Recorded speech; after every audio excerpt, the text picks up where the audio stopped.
Hello friends, welcome back to my YouTube channel English grammar with Suryavanshi. स्वागत है आपका हमारे चैनल पर। और हम लोग स्टडी कर रहे हैं पार्ट्स ऑफ स्पीच। कुछ पार्ट्स ऑफ स्पीच हम पहले स्टडी कर चुके हैं और जिस एलिमेंट को पार्ट्स ऑफ स्पीच के हम आजकल स्टडी कर रहे हैं वो है प्रेपोजिशंस। कुछ प्रेपोजिशंस को भी हम पहले ही डिस्कस कर चुके हैं और आज जिन तीन प्रेपोजिशंस को हम डिस्कस करने वाले हैं वो है O double F off, in front of जिसका अर्थ होता है के सामने, और एक है हमारा अनटिल या फिर टिल। टिल और अनटिल दोनों का अर्थ सेम होता है, चाहे आप टिल यूज़ कीजिए चाहे अनटिल यूज़ कीजिए, कोई फ़र्क नहीं पड़ेगा, दोनों ही सही हैं। ठीक है, तो टिल और अनटिल की बात हम बाद में करेंगे, पहले बात कर लेते हैं ओ डबल एफ ऑफ की। मैं डबल एफ इसलिए बोल रहा हूँ क्योंकि एक और प्रेपोजिशन हमारे पास मौजूद है जिसको बोलते हैं हम ऑफ, ओ एफ ऑफ। ठीक है, वो हम पहले ही पढ़ चुके हैं, लेकिन ये जो प्रेपोजिशन है इसको बोलते हैं ओ डबल एफ ऑफ।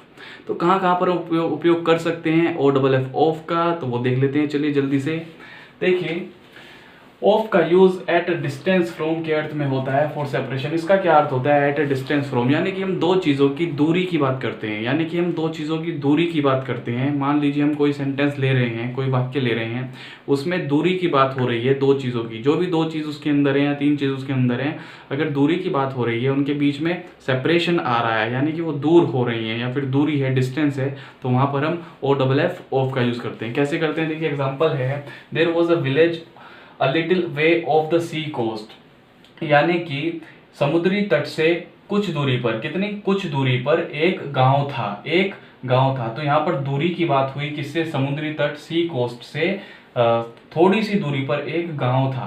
कितनी दूरी पर? थोड़ी सी दूरी पर। तो आप यहाँ पर फ्रॉम ना यूज करके ऑफ यूज कीजिए, ये बिल्कुल एक्यूरेट प्रेपोजिशन है। There was a village a little way off the sea coast, समुद्री तट से कुछ दूरी पर या कुछ दूर एक गांव था। That old man fell off the ladder, यानी कि वह बूढ़ा व्यक्ति लैडर यानी सीढ़ी से फिसल कर या छिटक कर दूर जा गिरा। सीढ़ी से छिटक कर या फिसल कर दूर जा गिरा, तो वो लैडर पे था, लैडर से गिरा तो वो लैडर से दूर हो गया। तो यहाँ पर भी डिस्टेंस की बात हो रही है, दूरी की बात हो रही है, इसलिए हम बोलते हैं कि use at a distance from, यानी कि हम दूरी की बात करते हैं फॉर सेपरेशन। दो चीजें जब अलग हो जाती हैं, ठीक है, जैसे सी कोस्ट से हम विलेज की बात करी, तो ये दो चीजें आपस में दूरी पर है ना, डिस्टेंस पे है, तो अलग अलग है। और ऐसे ही हमने यहाँ पर बात करी, पहले तो बाबा जी लेटर पे थे, अब लेटर से अलग छिटक कर फिसल कर नीचे गिर गए, तो दूरी की बात हो रही है, डिस्टेंस की बात हो रही है और सेपरेशन भी हो रहा है। और एक तरीके से और हम यूज कर सकते हैं इसका ऑफ का, कि ऑफ, कभी आपने सुना होगा कि मैं छुट्टी पर जा रहा हूँ, या फिर आज बैंक की छुट्टी है, आज स्कूल की छुट्टी है, तो इसका बोल देते हैं आई एम ऑफ टुडे, कहते मैं आज छुट्टी पर हूँ, या फिर the bank is of today, bank आज बंद है। ओ डबल एफ वाला ऑफ, यही वाला ऑफ होता है वो, जब हम छुट्टी की बात करते हैं। और दूसरा हम उपयोग कर सकते हैं ऑफ का जब भी हम कपड़ों की बात करते हैं या किसी चीज़ की बात करते हैं, पर्दे की बात करते हैं, उतारने की बात करते हैं, ठीक है, उतारने की। जैसे कि हम बोल देते हैं कि मैं शर्ट उतार रहा हूँ, I am putting of my shirt, I am putting of my shirt, मैं शर्ट उतार रहा हूँ। या फिर जैकेट की बात कर सकते हैं, ही पुट ऑफ हिज जैकेट, उसने अपनी जैकेट उतारी, ही पुट ऑफ हिज जैकेट, उसने अपनी जैकेट उतारी। तो हम जब उतारने की बात करते हैं, खासकर कपड़ों की बात करते हैं, तो हम यूज़ कर सकते हैं ओ डबल एफ ऑफ का। और क्या यूज़ कर सकते हैं? छुट्टी के लिए हम यूज़ कर सकते हैं ऑफ का, आई एम ऑफ, आज मैं छुट्टी पर हूँ, ठीक है। या फिर the bank is of today, bank आज बंद है, ठीक है।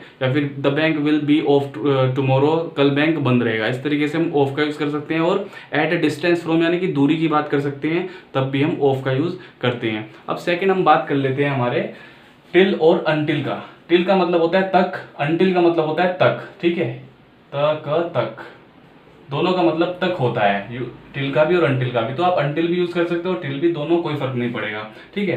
टिल या अनटिल का यूज तक के अर्थ में एंडिंग टाइम से पहले होता है। अब ये एंडिंग टाइम क्या होता है? जैसे हम किसी समय की बात करते हैं तो उसमें एक तो होता है स्टार्टिंग टाइम, एक होता है एंडिंग टाइम, यानी एक तो शुरू वाला टाइम दिया होता है उसमें, एक समाप्ति वाला टाइम दिया होता है जब समाप्त होता है।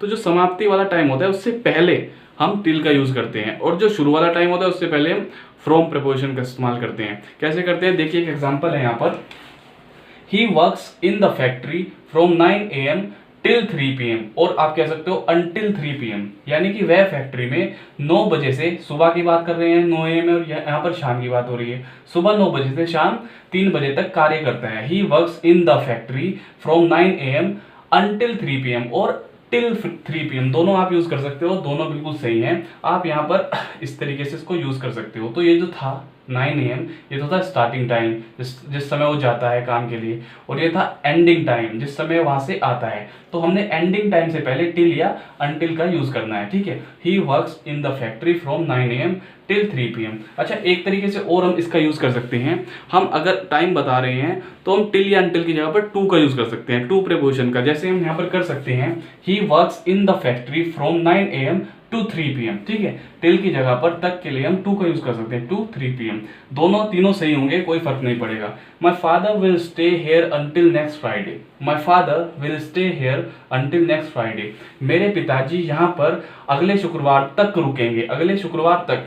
तो ये जो नेक्स्ट फ्राइडे है, ये जो है एंडिंग टाइम ही तो है कि इस नेक्स्ट फ्राइडे को यानी कि अगले शुक्रवार को वो चले जाएंगे, यानी तब तक ही रुकेंगे, अगले शुक्रवार तक ही रुकेंगे। तो ये क्या है, ये एक एंडिंग टाइम है और उससे पहले हमें टिल या अनटिल का यूज करना है। My father will stay here till और अनटिल नेक्स्ट फ्राइडे। तो हम इस तरीके से टिल या अनटिल का यानी कि तक का यूज कर सकते हैं। अब बात करते हैं इन front of. In front of का अर्थ क्या होता है? इन फ्रंट ऑफ का अर्थ होता है के सामने। लेकिन कई बार हम गलती कर देते हैं कि हम आपस में बात कर रहे होते हैं तब भी इन फ्रंट ऑफ यूज कर देते हैं, जबकि इंसानों के लिए या जीवित ऑर्गेनिज्म के लिए इन फ्रंट ऑफ का उपयोग नहीं होता है, सिर्फ वस्तुओं के लिए होता है। कैसे, देखिए यहाँ पे लिखा है मैंने, यूज ओनली फॉर थिंग्स, या फिर ऑर्गेनिज्म, यहाँ पर मैंने क्रॉस किया है, यानी कि ऑर्गेनिज्म जीवित जीवों के लिए हम यूज नहीं करते हैं इन फ्रंट ऑफ का। तो किसका यूज करते हैं? इन फ्रंट ऑफ की जगह पर बिफोर का यूज करते हैं। अगर हम आपस में बात कर रहे हैं तो हम क्या कहेंगे?